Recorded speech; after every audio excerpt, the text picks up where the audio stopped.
पाहू शकता सलगर लाईनचा आखीव रेखीव देखणे पण चप्पळच्या लागपणा.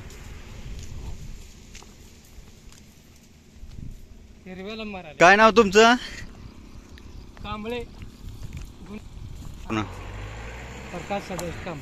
प्रकाश सदाशिव कांबळे.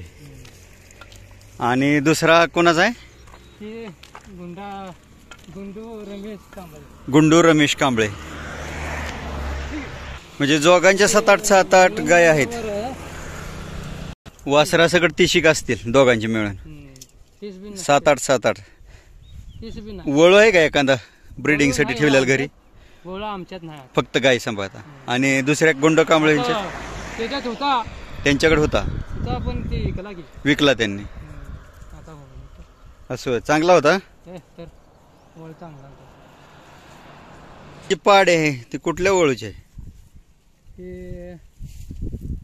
मार्की आहे बघा. कासर आहे त्यात. त्याला राजूचा. राजू कोण? राजू लिंबाळ. राजू लिंबाळकराचा. कसला धावलेला? काळा का कोसा पांढरा? काळा. आणि ही कालवड ही कासरा बांधलेली गुंडू कांबळीची आहे ती कालवड. असं होय.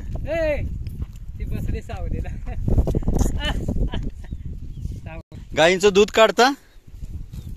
ही कालवड आहे का गाय आहे? ही काळी नाही, ही काळी गाय आहे का कालवड आहे? ही समोरची काळ बघा. हा गायच की. किती वेळ येताची गाय? आता गाभ आहे का वेली? गाव आहे आता. गाभ आहे. कुठल्या वळू पासून गाभ आहे? राजू निंबाळकर त्यांच्याच बैलाचे येताचे आता. हा आता वेली का गाभ आहे? नाही होय का? ही एकदम टाईटच. ही कुठल्या वळूची गाय आहे म्हणायचं? कालवड. हिचा वडील कुठला होता?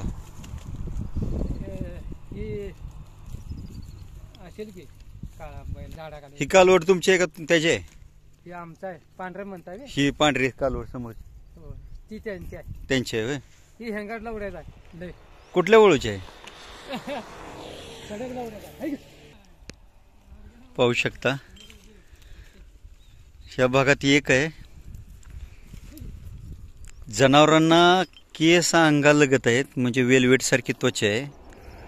ह्याच्यामध्ये भवरा किंवा सुळी किंवा असं गोम येण्याचं काय म्हणजे दिसतच नाही, कारण की एकदम अंगालगत केस आहेत. असे नखाच्या चिमटीत सुद्धा केस येणार नाहीत अशी जनावर आहेत. आणि सगळे जनावर एक सलग एकसारखे चेहरेपट्टीची सुंदर आखीव रेखीव आहेत. शिंगाला बारीक आहेत, खुराला मजबूत आहेत महत्त्वाचं म्हणजे. आणि सगळी रानानं दिवसभर चरत असल्यामुळे त्याच्यामुळं चालून चालून त्यांचा पाय मजबूत होतात, खुरं झिजली जातात, त्याच्यामुळे नाक्या वाढत नाहीत. आणि रोज रानात असल्यामुळं गुरं एकदम चपळ चलाक हुशार आणि एकदम स्वच्छ राहतात.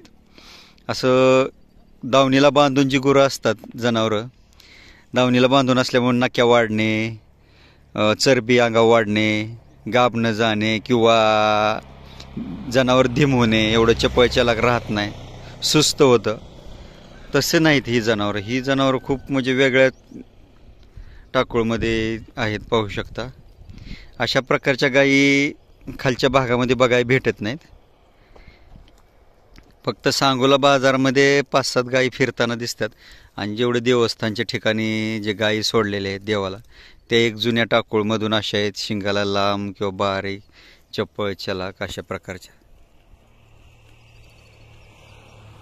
ही कालवड कुठल्या वळूची आहे? मोरकानी. हा मोरकानी. हा हा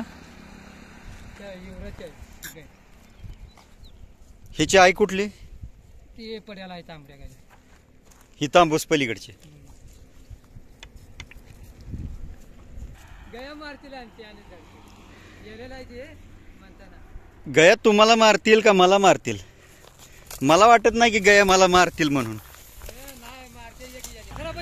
मला गाय मारणार नाही का माहिती आहे का? मी पाठीमागचा कळप बघितला